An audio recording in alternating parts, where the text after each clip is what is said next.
TVN ਦੇਖਣ ਵਾਲੇ ਸਮੁੱਚੇ ਦਰਸ਼ਕਾਂ ਨੂੰ ਦਵਿੰਦਰ ਸਿੰਘ ਬੈਨੀਪਾਲ ਵੱਲੋਂ ਪਿਆਰ ਅਤੇ ਸਤਿਕਾਰ ਸਹਿਤ ਸਤਿ ਸ਼੍ਰੀ ਅਕਾਲ। ਦਾ ਬੈਨੀਪਾਲ ਸ਼ੋਅ ਵਿੱਚ ਤੁਹਾਡਾ ਸਭਨਾਂ ਦਾ ਨਿੱਘਾ ਸਵਾਗਤ। ਇਟਲੀ ਵਿੱਚ ਪੰਜਾਬਣ ਨੇ ਆਪਣੇ ਮਾਂ-ਬਾਪ ਅਤੇ ਮੁਲਕ ਦਾ ਕੀਤਾ ਨਾਮ ਰੌਸ਼ਨ। ਭਕਨਾ ਹਵੇਲੀ ਵਿੱਚ ਪੁਲਿਸ ਮੁਕਾਬਲੇ ਤੋਂ 6 ਦਿਨ ਪਹਿਲਾਂ ਚੱਲੀ ਸੀ ਪਾਰਟੀ, ਵੱਡੇ ਖੁਲਾਸੇ। ਮੂਸੇਵਾਲੇ ਦੇ 6ਵੇਂ ਲੋੜੀਂਦੇ ਕਾਤਲ ਨੂੰ ਫੜਨ ਵਾਸਤੇ ਪੰਜਾਬ ਪੁਲਿਸ ਦਾ ਮਾਸਟਰ ਪਲਾਨ ਤਿਆਰ। ਮੂਸੇਵਾਲੇ ਦੇ ਘਰ ਪਹੁੰਚੇ ਕੈਬਨਿਟ ਮੰਤਰੀ ਹਰਜੋਤ ਬੈਂਸ। ਮੀਡੀਆ ਦੀ ਹਾਜ਼ਰੀ ਵਿੱਚ ਆਤਮ ਸਮਰਪਣ ਕਰਨਾ ਚਾਹੁੰਦੇ ਸਨ ਰੂਪਾ ਤੇ ਕੁੱਸਾ। ਗੁਰਦਾਸਪੁਰ ਜੇਲ੍ਹ ਅਤੇ ਅੰਮ੍ਰਿਤਸਰ ਜੇਲ੍ਹ ਵਿੱਚ ਬੰਦ ਕੈਦੀਆਂ ਦੀਆਂ ਰਿਪੋਰਟਾਂ ਨੇ ਕੀਤੇ ਹੈਰਾਨੀਜਨਕ ਖੁਲਾਸੇ। ਅਤੇ ਬੇਅਦਬੀ ਕਾਂਡ ਦੇ ਦੋਸ਼ੀਆਂ ਨੂੰ ਸਜ਼ਾ ਦਿਵਾਉਣ ਵਾਲੇ ਪਿੰਡ ਮਲਕਿਆਂ ਦੇ ਫੌਜੀ ਦਾ ਸੋਨ ਤਮਗੇ ਨਾਲ ਹੋਇਆ ਸਨਮਾਨ। ਦੋਸਤੋ, ਇਹ ਕੁਝ ਜਾਣਕਾਰੀਆਂ ਆਪਣੇ ਪ੍ਰੋਗਰਾਮ ਦੌਰਾਨ ਵਿਚਾਰੀਆਂ ਜਾਣਗੀਆਂ। ਇਹਦੇ ਤੋਂ ਪਹਿਲਾਂ ਕਿ ਇਹਨਾਂ ਦੇ ਉੱਤੇ ਵਿਸਥਾਰ ਦੇ ਨਾਲ ਗੱਲਬਾਤ ਕੀਤੀ ਜਾਵੇ, ਤੁਹਾਨੂੰ ਸਭਨਾਂ ਨੂੰ ਬੇਨਤੀ ਹੈ ਕਿ ਪਹਿਲਾਂ ਪ੍ਰੋਗਰਾਮ ਦੇਖ ਲੈਣਾ, ਸੁਣ ਲੈਣਾ। ਜੇਕਰ ਚੰਗਾ ਲੱਗਿਆ ਫਿਰ ਲਾਈਕ ਅਤੇ ਸ਼ੇਅਰ ਜ਼ਰੂਰ ਕਰ ਦੇਣਾ। ਦੂਸਰੀ ਬੇਨਤੀ ਇਹ ਕਿ ਜੇਕਰ ਹਾਲੇ ਤੱਕ ਤੁਸੀਂ ਆਪਣੇ ਇਸ ਚੈਨਲ ਨੂੰ ਸਬਸਕ੍ਰਾਈਬ ਨਹੀਂ ਕੀਤਾ ਤਾਂ ਕਿਰਪਾ ਕਰਕੇ ਸਬਸਕ੍ਰਾਈਬ ਕਰਕੇ ਨੋਟੀਫਿਕੇਸ਼ਨ ਵਾਲੀ ਘੰਟੀ ਜ਼ਰੂਰ ਔਨ ਕਰ ਲੈਣੀ। ਤੁਹਾਡੇ ਦਿਲੋਂ ਧੰਨਵਾਦੀ ਹੋਵਾਂਗੇ। ਤੇ ਆਓ ਹੁਣ ਇਹਨਾਂ ਸਾਰੀਆਂ ਜਾਣਕਾਰੀਆਂ ਦੇ ਉੱਤੇ ਵਿਸਥਾਰ ਦੇ ਨਾਲ ਗੱਲਬਾਤ ਕਰੀਏ। ਆਮ ਤੌਰ ਤੇ ਅਸੀਂ ਵੇਖਦੇ ਹਾਂ ਕਿ ਸਾਡੇ ਭਾਈਚਾਰੇ ਵਿੱਚ ਇਸ ਗੱਲ ਦੀ ਵੈਸੇ ਬਹੁਤਾਤ ਹੈ ਕਿ ਅਸੀਂ ਪੁੱਤਰਾਂ ਤੇ ਧੀਆਂ ਦੇ ਵਿੱਚ ਫਰਕ ਕਰਦੇ ਹਾਂ ਤੇ ਫਰਕ ਵੀ ਵੱਡੇ ਪੈਮਾਨੇ ਤੇ ਕਰਦੇ ਹਾਂ। ਤੇ ਪਰ ਇੱਕ ਖਬਰ ਵੱਡਾ ਸੁਨੇਹਾ ਦੇ ਰਹੀ ਹੈ ਕਿ ਧੀਆਂ ਪੁੱਤਰਾਂ ਨਾਲੋਂ ਕਿਸੇ ਵੀ ਖੇਤਰ ਵਿੱਚ ਘੱਟ ਨਹੀਂ ਹੈ। ਜੇ ਮਾਪਿਆਂ ਦੀ ਸੇਵਾ ਦੀ ਗੱਲ ਕਰੀਏ ਤਾਂ ਵੀ ਅੱਜ ਧੀਆਂ ਪੁੱਤਰਾਂ ਨਾਲੋਂ ਵੱਧ ਮਾਪਿਆਂ ਦੀ ਸੇਵਾ ਕਰ ਰਹੀਆਂ ਨੇ। ਕਹਿੰਦੇ ਪੁੱਤ ਵਡਾਉਣ ਜ਼ਮੀਨਾਂ ਤੇ ਧੀਆਂ ਦੁੱਖ ਵਡਾਉਂਦੀਆਂ ਨੇ। ਜਿਸ ਖਬਰ ਦਾ ਮੈਂ ਦਰਅਸਲ ਜ਼ਿਕਰ ਕਰਨਾ ਚਾਹੁੰਦਾ ਹਾਂ, ਪੰਜਾਬ ਦੀ ਇੱਕ ਧੀ ਨੇ ਆਪਣਾ ਨਾਮ, ਆਪਣੇ ਮਾਪਿਆਂ ਦਾ ਨਾਮ, ਆਪਣੇ ਪਿੰਡ ਦਾ ਨਾਮ, ਆਪਣੇ ਸੂਬੇ ਦੇ ਨਾਲ ਨਾਲ ਮੁਲਕ ਦਾ ਨਾਮ ਰੌਸ਼ਨ ਕਰ ਦਿੱਤਾ ਹੈ। ਇਟਲੀ ਦੀ ਸਭ ਤੋਂ ਵੱਡੀ ਸਟੇਟ ਕੰਪਾਨੀਆਂ ਦੇ ਸ਼ਹਿਰ ਬੱਤੀਪਾਲੀਆ ਦੇ ਵਿੱਚ ਦਰਅਸਲ ਇੱਕ ਪੰਜਾਬਣ ਮੁਟਿਆਰ ਗ੍ਰੈਜੂਏਸ਼ਨ ਕਰ ਰਹੀ ਸੀ।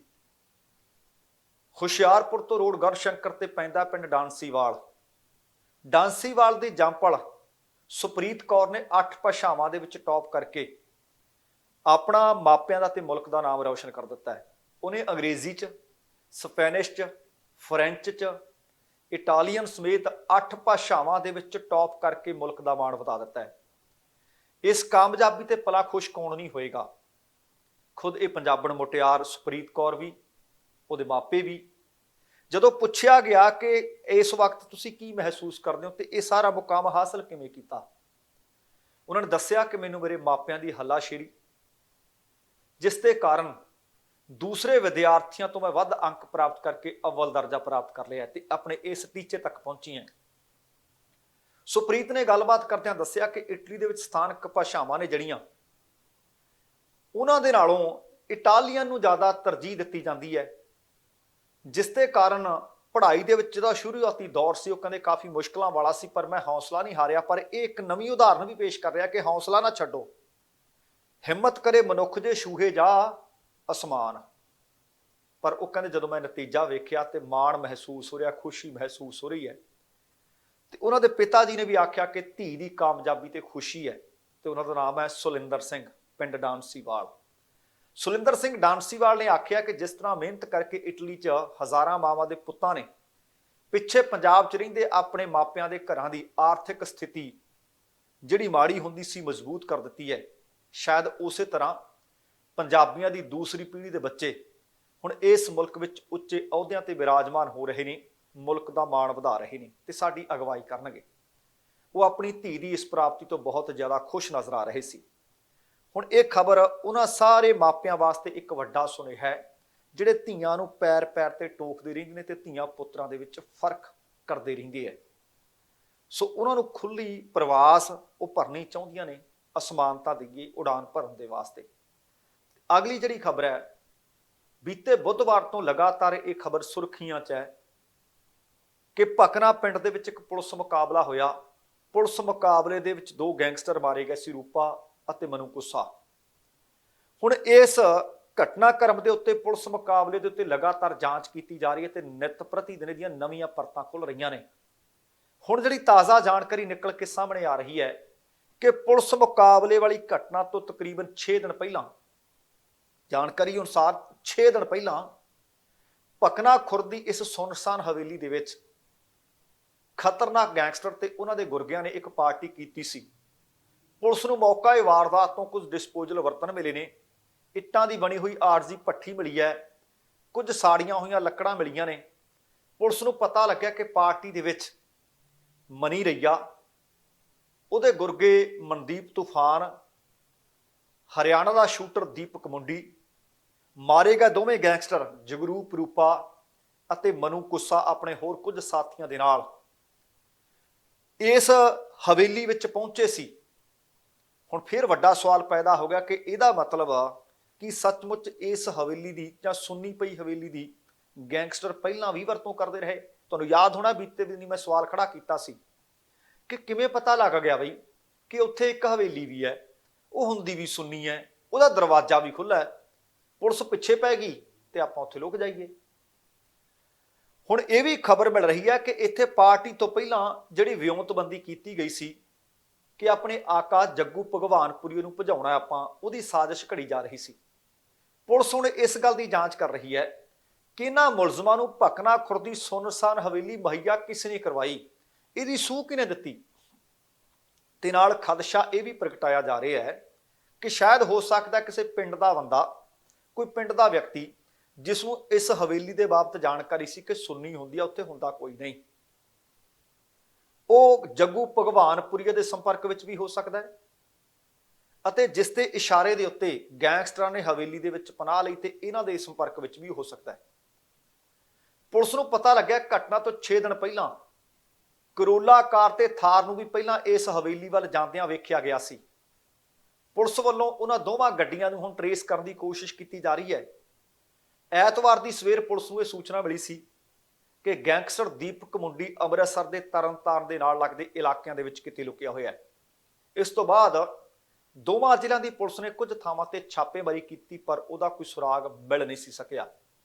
ਪੁਲਿਸ ਨੂੰ ਸੂਚਨਾ ਮਿਲੀ ਹੈ ਕਿ ਮੁਕਾਬਲੇ ਸਮੇਂ ਦੀਪਕ ਮੁੰਡੀ, ਮਨੀ ਰਈਆ ਅਤੇ ਮਨਦੀਪ ਤੂਫਾਨ ਭਕਨਾ ਖੁਰਦ ਪਿੰਡ ਦੇ ਨਾਲ ਲੱਗਦੇ ਕਿਸੇ ਇਲਾਕੇ ਵਿੱਚ ਹੀ ਸੀ, ਜਿਸ ਕਰਕੇ ਕੱਲ ਪੁਲਿਸ ਵੱਲੋਂ ਆਲੇ ਦੁਆਲੇ ਦੇ ਕੁਝ ਪਿੰਡਾਂ ਦੇ ਵਿੱਚ ਪੁੱਛ ਪੜਤਾਲ ਇਸ ਮਸਲੇ ਨੂੰ ਲੈ ਕੇ ਵੀ ਕੀਤੀ ਗਈ ਹੈ। ਹੁਣ ਸਪੈਸ਼ਲ ਇਨਵੈਸਟੀਗੇਸ਼ਨ ਟੀਮ ਨੇ ਹਵੇਲੀ ਦੇ ਮਾਲਕ ਬਲਵਿੰਦਰ ਸਿੰਘ ਉਰਫ ਬਿੱਲਾ ਦੋਧੀ ਨੂੰ ਵੀ ਐਤਵਾਰ ਦੁਪਹਿਰ ਨੂੰ ਮਾਲ ਮੰਡੀ ਦੇ ਪੁੱਛਗਿੱਛ ਲਈ ਬੁਲਾਇਆ ਸੀ। ਮਾਲ ਮੰਡੀ ਦੇ ਵਿੱਚ ਪੁੱਛਗਿੱਛ ਦੇ ਦੌਰਾਨ ਇਹ ਪਤਾ ਲੱਗਿਆ ਕਿ ਸਿੱਟ ਦੇ 3 ਮੈਂਬਰ ਸੀ। ਤਿੰਨਾਂ ਮੈਂਬਰਾਂ ਨੇ ਤਕਰੀਬਨ ਬਿੱਲਾ ਦੋਧੀ ਤੋਂ 3 ਘੰਟਿਆਂ ਤੱਕ ਪੁੱਛਗਿੱਛ ਕੀਤੀ ਹੈ। ਬਿੱਲੇ ਨੇ ਪਹਿਲਾਂ ਵੀ ਆਖਿਆ ਸੀ ਕਿ ਮੇਰਾ ਇਸ ਘਟਨਾ ਨਾਲ ਕੋਈ ਲੈਣ ਦੇਣ ਨਹੀਂ, ਮੇਰੇ ਪੁੱਤਰ ਤੇ ਵੀ ਜਿਹੜੇ ਦੋਸ਼ ਲੱਗਦੇ ਨੇ ਕਿ ਉਹ ਗੱਡੀ ਵਿੱਚ ਲੈ ਕੇ ਆਇਆ ਸੀ ਜਿਸ ਵਕਤ ਇਹ ਘਟਨਾਕ੍ਰਮ ਵਾਪਰਿਆ, ਇਸ ਤਾਂ ਖੇਤਾਂ ਦੇ ਵਿੱਚ ਮੱਕੀ ਦਾ ਕੰਮ ਕਰ ਰਹੇ ਸੀ, ਉਹ ਮੇਰੇ ਨਾਲ ਸੀ। ਫਿਰ ਉਹਨਾਂ ਨੇ ਇਹ ਵੀ ਆਖਿਆ ਸੀ ਕਿ ਜਿਸ ਤਰ੍ਹਾਂ ਦੀ ਗੱਡੀ ਦੇ ਬਾਬਤ ਦੱਸਿਆ ਜਾ ਰਿਹਾ ਕਿ ਇਸ ਤਰ੍ਹਾਂ ਦੀ ਗੱਡੀ ਵਿੱਚ ਉਹਨਾਂ ਨੂੰ ਕੁਝ ਛੱਡ ਕੇ ਗਿਆ, ਸਾਡੇ ਕੋਲ ਤਾਂ ਪੁਰਾਣੀ ਇੱਕ ਬਲੈਰੋ ਹੈ, ਉਹ ਵੀ ਜਾ ਕੇ ਵੇਖੀ ਜਾ ਸਕਦੀ ਹੈ। ਤੇ ਨਾਲ ਉਹਨਾਂ ਨੇ ਇਹ ਵੀ ਆਖਿਆ ਸੀ ਕਿ ਜਿੱਥੇ ਵੀ ਮੈਨੂੰ ਜਾਂਚ ਵਿੱਚ ਬੁਲਾਇਆ ਜਾਵੇ ਮੈਂ ਜਾਵਾਂਗਾ, ਮੈਨੂੰ ਸੱਚਮੁੱਚ ਇਸ ਘਟਨਾ ਦੇ ਬਾਬਤ ਕੋਈ ਪਤਾ ਨਹੀਂ। ਹੁਣ ਵੀ ਜਾਣਕਾਰੀ ਇਹੋ ਹੀ ਮਿਲ ਰਹੀ ਹੈ ਕਿ ਬਿੱਲਾ ਦੋਧੀ ਨੇ ਪੁਲਿਸ ਦੇ ਹਰ ਸਵਾਲ ਦਾ ਜਵਾਬ ਦਿੱਤਾ ਹੈ। ਉਹ ਕਹਿੰਦਾ ਮੇਰੇ ਕੋਲ ਕੁਝ ਲੁਕਾਉਣ ਵਾਲਾ ਜਾਂ ਛੁਪਾਉਣ ਵਾਲਾ ਹੈ ਨਹੀਂ, ਕਿਉਂਕਿ ਮੈਨੂੰ ਇਸ ਘਟਨਾ ਦੇ ਬਾਬਤ ਕੁਝ ਨਹੀਂ ਪਤਾ। ਹੁਣ ਤੁਹਾਨੂੰ ਯਾਦ ਹੋਣਾ ਹੈ ਕਿ ਬੁੱਧਵਾਰ ਦੀ ਸਵੇਰ ਸੀ ਜਦੋਂ anti gangster task force Amritsar police Bhakna Khurd ਵਿੱਚ ਪਹੁੰਚੀ ਸੀ, ਜਿੱਥੇ ਮੂਸੇਵਾਲਾ ਦੇ ਕਤਲ ਦੇ ਨਾਲ ਲੋੜੀ ਦੇ 2 ਗੈਂਗਸਟਰ ਜਗਰੂਪ ਰੂਪਾ ਤੇ ਮਨੂ ਕੁੱਸਾ ਇਸ ਹਵੇਲੀ ਵਿੱਚ ਜਾ ਕੇ ਲੁਕ ਗਏ ਸੀ। 5 ਘੰਟਿਆਂ ਦੇ ਤਕਰੀਬਨ ਇਹ ਆਪਰੇਸ਼ਨ ਚੱਲਦਾ ਰਿਹਾ ਸੀ।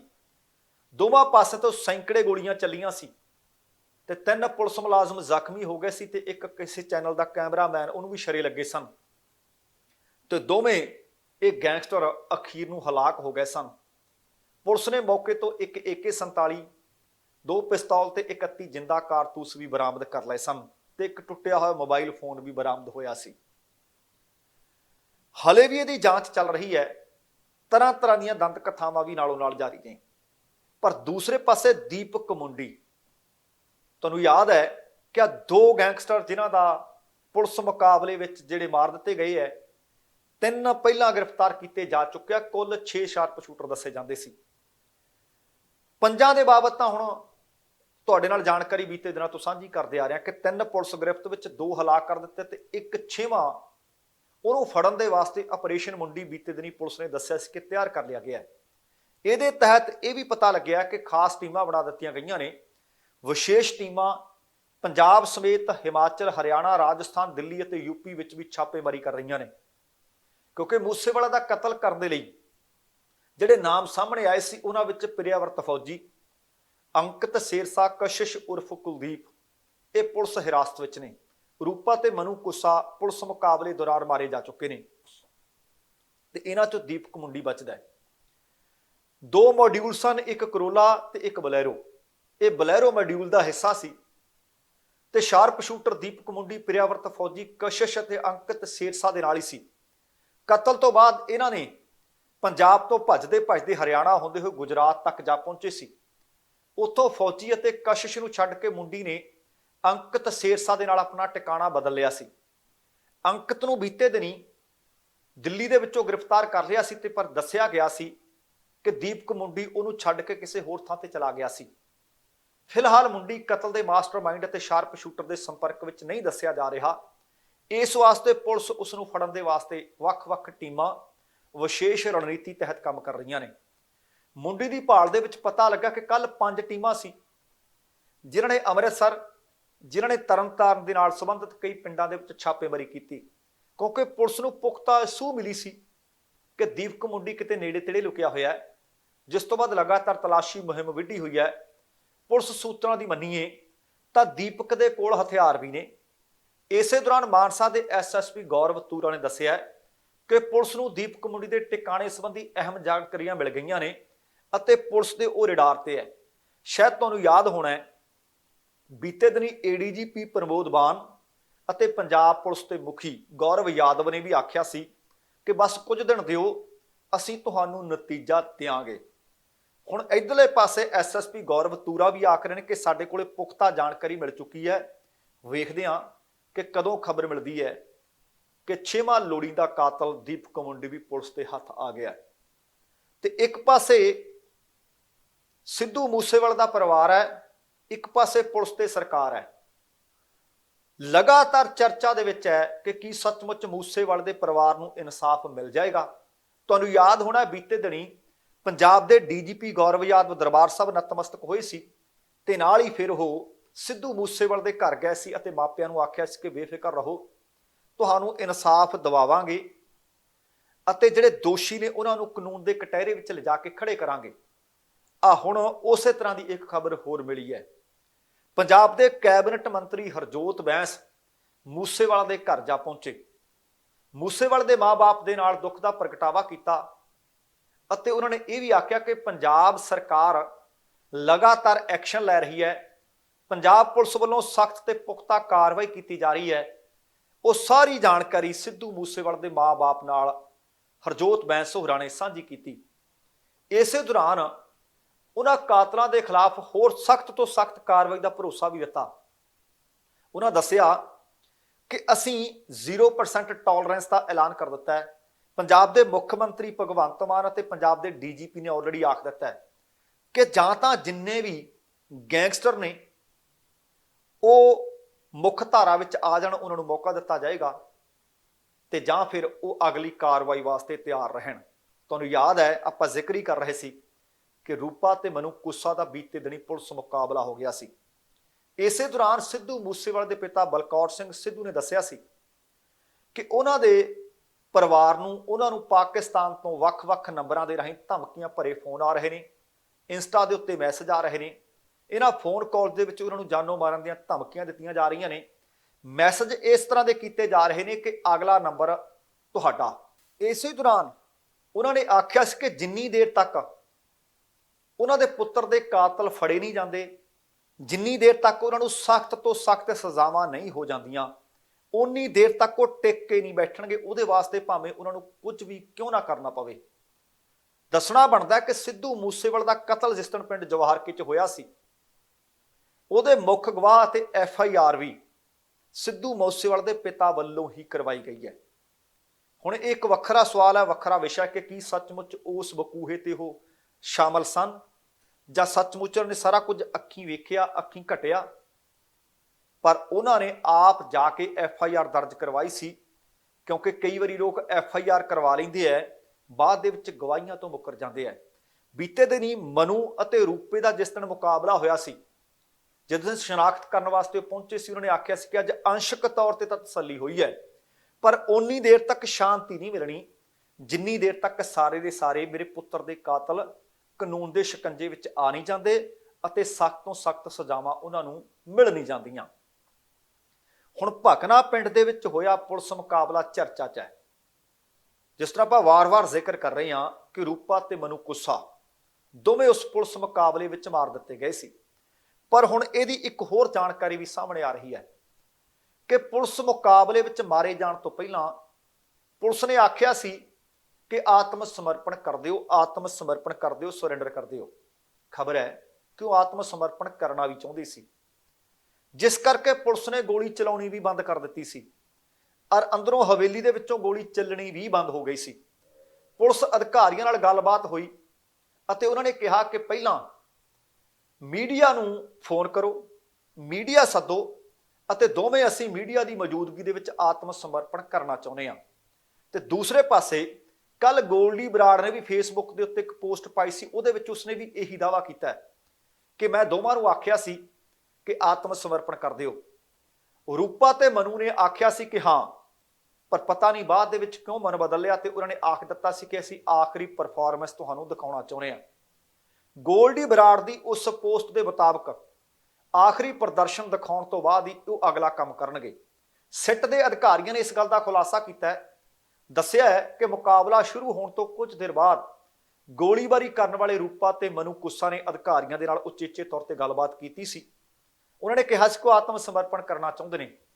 ਕੁਝ ਦੇਰ ਗੋਲੀ ਚੱਲਣੀ ਬੰਦ ਹੋਈ, ਪਰ ਪਤਾ ਨਹੀਂ ਉਹਨਾਂ ਦਾ ਕਿਵੇਂ ਇਰਾਦਾ ਬਦਲ ਗਿਆ, ਕਿਵੇਂ ਮਨ ਬਦਲ ਗਿਆ ਕਿ ਮੀਡੀਆ ਨੂੰ ਬੁਲਾਉਣ ਦਾ ਕਹਿ ਕੇ ਕੁਝ ਦੇਰ ਬਾਅਦ 5 ਮਿੰਟ ਤੋਂ ਬਾਅਦ ਉਹਨਾਂ ਨੇ ਦੁਬਾਰਾ ਗੋਲੀਆਂ ਚਲਾਉਣੀਆਂ ਸ਼ੁਰੂ ਕਰ ਦਿੱਤੀਆਂ ਸਨ।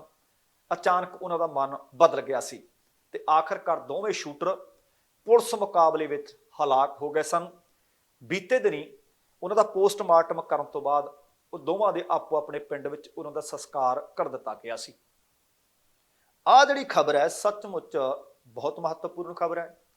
ਇੱਕ ਪਾਸੇ ਆਪਾਂ ਨਸ਼ਿਆਂ ਦਾ ਜ਼ਿਕਰ ਕਰਦੇ ਹਾਂ, ਦੂਸਰੇ ਪਾਸੇ ਆਪਾਂ ਜ਼ਿਕਰ ਕਰਦੇ ਹਾਂ ਸੁਧਾਰ ਘਰਾਂ ਦਾ। ਔਰ ਬੀਤੇ ਸਮੇਂ ਤੋਂ ਵੀ ਇਹ ਖਬਰਾਂ ਆਉਂਦੀਆਂ ਰਹੀਆਂ। ਪੰਜਾਬ ਸਰਕਾਰ ਨੇ ਇੱਕ ਮੁਹਿੰਮ ਵਿੱਢੀ ਹੈ। ਮੁਹਿੰਮ ਇਹ ਹੈ ਕਿ ਪੰਜਾਬ ਦੀਆਂ ਵੱਖ-ਵੱਖ ਜੇਲ੍ਹਾਂ ਦੇ ਵਿੱਚ ਜਾ ਕੇ ਜਿਹੜੇ ਕੈਦੀ ਨੇ, ਜਿਹੜੇ ਹਵਾਲਾਤੀ ਨੇ, ਉਹਨਾਂ ਦਾ ਡੋਪ ਟੈਸਟ ਕੀਤਾ ਜਾਵੇ। ਤੇ ਇਸੇ ਕੜੀ ਦੇ ਅਧੀਨ ਕੇਂਦਰੀ ਜੇਲ੍ਹ ਗੁਰਦਾਸਪੁਰ ਦੇ ਵਿੱਚ ਸਜ਼ਾ ਕੱਟ ਰਹੇ ਕੈਦੀਆਂ ਤੇ ਹਵਾਲਾਤੀਆਂ ਦੇ ਡੋਪ ਟੈਸਟ ਕਰਵਾਏ ਗਏ। ਤੁਸੀਂ ਹੈਰਾਨ ਹੋਵੋਗੇ, ਜਿਹੜੀਆਂ ਰਿਪੋਰਟਸ ਮਿਲੀਆਂ ਨੇ ਹੈਰਾਨੀਜਨਕ ਨੇ। ਸਿਹਤ ਵਿਭਾਗ ਦੇ ਸਹਿਯੋਗ ਨਾਲ ਜਿਹੜੇ ਡੋਪ ਟੈਸਟ ਕੀਤੇ ਗਏ, ਜੇਲ੍ਹ ਵਿੱਚ ਬੰਦ ਕੁੱਲ 997 ਕੈਦੀਆਂ ਤੇ ਹਵਾਲਾਤੀਆਂ ਦੇ ਨਮੂਨੇ ਲਏ ਗਏ। 997 ਦੇ ਵਿੱਚੋਂ 425 ਦੀ ਜਿਹੜੀ ਟੈਸਟ ਦੀ ਰਿਪੋਰਟ ਆ ਉਹ ਪੋਜ਼ਿਟਿਵ ਆਈ ਹੈ।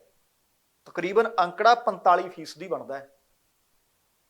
ਇਹਦੇ ਬਾਰੇ ਕੇਂਦਰੀ ਜੇਲ੍ਹ ਗੁਰਦਾਸਪੁਰ ਦੇ ਸੁਪਰਡੈਂਟ ਰਾਜਿੰਦਰ ਸਿੰਘ ਹੁੰਦਲ ਨੇ ਦੱਸਿਆ ਕਿ ਜੇਲ੍ਹ ਦੇ ਵਿੱਚ ਪੋਜ਼ਿਟਿਵ ਮਿਲੇ ਕੈਦੀਆਂ ਦੇ ਵਿੱਚੋਂ ਜ਼ਿਆਦਾਤਰ ਉਹ ਸ਼ਾਮਲ ਨੇ ਜੋ ਜੇਲ੍ਹ ਵਿੱਚ ਸਿਹਤ ਵਿਭਾਗ ਵੱਲੋਂ ਖੋਲ੍ਹੇ ਗਏ ਓਟਸ ਸੈਂਟਰ ਦੇ ਵਿੱਚ ਪਹਿਲਾਂ ਹੀ ਨਸ਼ਾ ਛੱਡਣ ਦੀਆਂ ਗੋਲੀਆਂ ਲੈ ਰਹੇ ਨੇ ਅਤੇ ਜੇਲ੍ਹ ਦੇ ਰਿਕਾਰਡ ਦੇ ਵਿੱਚ ਨਸ਼ੇ ਦੇ ਆਦੀ ਦੇ ਬੰਦੀਆਂ ਦੇ ਤੌਰ ਤੇ ਰਜਿਸਟਰਡ ਵੀ ਨੇ। ਸਿਹਤ ਵਿਭਾਗ ਦੇ ਅਧਿਕਾਰੀਆਂ ਦੀ ਹਦਾਇਤ ਤੋਂ ਬਾਅਦ ਇਹਨਾਂ ਨੂੰ ਜੇਲ੍ਹ ਦੇ ਓਟਸ ਸੈਂਟਰ ਵਿੱਚ ਰੋਜ਼ਾਨਾ ਜੋ ਵੀ ਗੋਲੀ ਹੈ ਉਹ ਮਾਤਰਾ ਦੇ ਹਿਸਾਬ ਨਾਲ ਜੋ ਦੱਸੀ ਜਾਂਦੀ ਹੈ ਉਸ ਹਿਸਾਬ ਨਾਲ ਦਿੱਤੀ ਜਾ ਰਹੀ ਹੈ ਤੇ ਲਗਾਤਾਰ ਉਹਨੂੰ ਘਟਾਉਣ ਵਾਸਤੇ ਵੀ ਆਖਿਆ ਜਾ ਰਿਹਾ ਹੈ ਤਾਂ ਜੋ ਇਹ ਪੂਰੀ ਤਰ੍ਹਾਂ ਨਸ਼ਾ ਤਿਆਗਣ ਦੇ ਵਿੱਚ ਕਾਮਯਾਬ ਹੋਣ।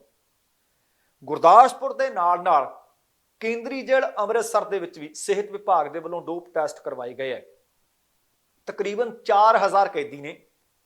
4000 ਕੈਦੀਆਂ ਦੇ ਵਿੱਚੋਂ ਇੱਕ ਦਿਨ ਦੇ ਵਿੱਚ 1900 ਕੈਦੀਆਂ ਦੇ ਟੈਸਟ ਹੋਏ। ਉਹਨਾਂ ਦੀ ਰਿਪੋਰਟ ਰਾਤੋਂ ਰਾਤ ਤਿਆਰ ਕੀਤੀ ਗਈ ਅਤੇ ਸਵੇਰ ਵਕਤ ਜਦੋਂ ਉਹ ਰਿਪੋਰਟ ਸਭਨਾਂ ਦੇ ਹੱਥਾਂ ਵਿੱਚ ਆਈ ਤਾਂ ਸਾਰੇ ਹੈਰਾਨ ਵੀ ਸੀ ਅਤੇ ਰਿਪੋਰਟ ਪਰੇਸ਼ਾਨ ਕਰਨ ਵਾਲੀ ਵੀ ਸੀ। ਇਸ ਰਿਪੋਰਟ ਨੇ ਸਾਰਿਆਂ ਤੋਂ ਵੱਧ ਸੁਰੱਖਿਆ ਤੇ ਜੇਲ੍ਹ ਮੰਨੀ ਜਾਣ ਵਾਲੀ ਸਵਾਲਾਂ ਦੇ ਘੇਰੇ ਵਿੱਚ ਲਿਆ ਕੇ ਖੜੀ ਕਰ ਦਿੱਤੀ ਹੈ। ਜੇ ਅੰਕੜਿਆਂ ਦੇ ਉੱਤੇ ਨਜ਼ਰ ਮਾਰੀਏ ਤਾਂ ਹੈਰਾਨ ਹੋਵੋਗੇ ਕਿ 50% ਕੈਦੀ ਨਸ਼ੇ ਦੇ ਆਦੀ ਪਾਏ ਗਏ ਹੈ। ਹੁਣ ਪੰਜਾਬ ਸਰਕਾਰ ਦੀ ਮੁਹਿੰਮ ਵਿੱਢੀ ਗਈ ਹੈ। ਪੰਜਾਬ ਤੇ ਹਰਿਆਣਾ ਹਾਈ ਕੋਰਟ ਨੇ ਵੀ ਆਖਿਆ ਸੀ ਕਿ ਜੇਲ੍ਹਾਂ ਦੇ ਵਿੱਚ ਬੰਦ ਬੰਦੀਆਂ ਦੇ ਕੈਦੀਆਂ ਦੇ ਡੋਪ ਟੈਸਟ ਕਰਵਾਓ। ਪੰਜਾਬ ਦੇ ਜੇਲ੍ਹ ਮੰਤਰੀ ਹਰਜੋਤ ਬੈਂਸ ਵੀ ਵਾਰ-ਵਾਰ ਆਖ ਚੁੱਕੇ ਹੈ ਕਿ ਜੇਲ੍ਹਾਂ ਦੇ ਵਿੱਚ ਲਗਾਤਾਰ ਸਖਤੀ ਕੀਤੀ ਜਾ ਰਹੀ ਹੈ। ਹੁਣ ਪਤਾ ਲੱਗੂ ਕਿ ਜੇਲ੍ਹ ਦਰਅਸਲ ਜੇਲ੍ਹ ਹੁੰਦੀ ਹੈ, ਨਾਨਕਾ ਘਰ ਨਹੀਂ ਹੁੰਦਾ। ਪਰ ਫਿਰ ਜੇਲ੍ਹਾਂ ਦੇ ਅੰਦਰ ਗੁਰਦਾਸਪੁਰ ਜੇਲ੍ਹ 'ਚ 45%, ਅੰਮ੍ਰਿਤਸਰ ਜੇਲ੍ਹ ਦੇ ਵਿੱਚ ਤਕਰੀਬਨ 50%। ਇਹ ਵੀ ਨਸ਼ਾ ਕਿੱਥੋਂ ਜਾ ਰਿਹਾ, ਫੋਨ ਕਿੱਥੋਂ ਜਾ ਰਹੇ ਨੇ, ਸਿਮ ਕਿੱਥੋਂ ਜਾ ਰਹੇ ਨੇ, ਚਾਰਜਰ ਕਿੱਥੋਂ ਜਾ ਰਹੇ ਨੇ। ਬੀਤੇ ਸਾਲ ਜੇਲ੍ਹਾਂ ਦੇ ਅੰਦਰ CRPF ਵੀ ਤਾਇਨਾਤ ਕਰ ਦਿੱਤੀ ਸੀ, ਪਰ ਇਹਦੇ ਬਾਵਜੂਦ ਵੀ ਜੇਲ੍ਹਾਂ ਦੇ ਵਿੱਚ ਲਗਾਤਾਰ ਨਸ਼ਾ ਜਾ ਰਿਹਾ ਹੈ। 1900 ਕੈਦੀਆਂ ਦੇ ਵਿੱਚੋਂ 900 ਕੈਦੀਆਂ ਦੀ ਰਿਪੋਰਟ ਪੋਜ਼ਿਟਿਵ ਆਈ ਹੈ। 900 ਤੋਂ ਵੱਧ ਨੇ ਦਰਅਸਲ। ਹੁਣ ਇਸ ਮਸਲੇ ਦੇ ਉੱਤੇ ਰਿਪੋਰਟਸ ਜਿਹੜੀਆਂ ਆਪਣੇ ਸਾਹਮਣੇ ਪਈਆਂ ਨੇ, ਜੇਲ੍ਹ ਪ੍ਰਸ਼ਾਸਨ ਆਪਣਾ ਕੀ ਪੱਖ ਦਿੰਦਾ ਇਹ ਤਾਂ ਆਉਣ ਵਾਲਾ ਸਮਾਂ ਦੱਸੂ। ਪਰ ਇਹਦੇ ਤੋਂ ਇੱਕ ਗੱਲ ਤਾਂ ਸਪਸ਼ਟ ਹੋ ਗਈ ਕਿ ਜੇਕਰ ਇਹ ਲੋਕ ਜੇਲ੍ਹ ਤੋਂ ਬਾਹਰ ਨੇ ਤਾਂ ਨਸ਼ਾ ਕਰਦੇ ਵੀ ਤਾਂ ਵੇਚਦੇ ਵੀ ਹੈ। ਜੇ ਇਹ ਜੇਲ੍ਹ ਦੇ ਅੰਦਰ ਜਾਂਦੇ ਤਾਂ ਨਸ਼ਾ ਕਰਦੇ ਵੀ ਤਾਂ ਜੇਲ੍ਹ ਦੇ ਅੰਦਰ ਆਪਣਾ ਕਾਰੋਬਾਰ ਵੀ ਚਲਾਉਂਦੇ ਆ। ਉਹ ਭਾਵੇਂ ਹਵਾਲਾਤੀ ਨੇ, ਭਾਵੇਂ ਉਹ ਕੈਦੀ ਨੇ। ਕੀ ਇਹ ਉਹ ਜੇਲ੍ਹ ਦੇ ਪਾਣੀ 'ਚ ਨਸ਼ਾ ਹੈ, ਕੀ ਹਵਾ 'ਚ ਨਸ਼ਾ ਹੈ? ਬਹੁਤ ਵੱਡੇ ਸਵਾਲ ਨੇ। ਔਰ ਇਹਨਾਂ ਸਵਾਲਾਂ ਦੇ ਜਵਾਬ ਜੇਲ੍ਹ ਪ੍ਰਸ਼ਾਸਨ ਨੂੰ ਅੱਜ ਨਹੀਂ ਤਾਂ ਭਲਕੇ ਦੇਣੇ ਪੈਣਗੇ। ਆ ਮੰਡਿਆਣੀ ਪਿੰਡ ਦੀ ਖਬਰ ਬੀਤੇ ਦਿਨੀ ਤੁਹਾਡੇ ਨਾਲ ਸਾਂਝੀ ਕੀਤੀ ਸੀ। ਹੁਣ ਜੇਲ੍ਹਾਂ ਦੇ ਅੰਦਰ ਨਸ਼ਾ ਵਿਕਾਉਂਦਾ ਕੌਣ ਹੈ, ਵੇਚਦਾ ਕੌਣ ਹੈ, ਇਹਦੇ ਵਾਸਤੇ ਜ਼ਿੰਮੇਵਾਰ ਕੌਣ ਹੈ? ਪੁਲਿਸ ਪ੍ਰਸ਼ਾਸਨ ਨੂੰ ਤੇ ਜੇਲ੍ਹ ਪ੍ਰਸ਼ਾਸਨ ਨੂੰ ਆਪਣੇ ਵਿੱਚ ਬੈਠੀਆਂ ਕਾਲੀਆਂ ਭੇਡਾਂ ਪਛਾਣਨੀਆਂ ਪੈਣਗੀਆਂ। ਪਰ ਸੱਚਮੁੱਚ ਖਬਰ ਅਤੇ ਅੰਕੜੇ ਹੈਰਾਨੀਜਨਕ ਨੇ। ਤੇ ਅਗਲੀ ਖਬਰ ਜਿਸ ਦਾ ਜ਼ਿਕਰ ਕਰਨਾ ਬਣਦਾ ਹੈ ਉਹ ਬੇਅਦਬੀ ਦੇ ਨਾਲ ਬੇਅਦਬੀ ਨੂੰ ਸਜ਼ਾ ਦੇ ਅੰਜਾਮ ਤੱਕ ਪਹੁੰਚਾਉਣ ਵਾਲੇ ਸੱਜਣ ਦੇ ਨਾਮ ਹੈ।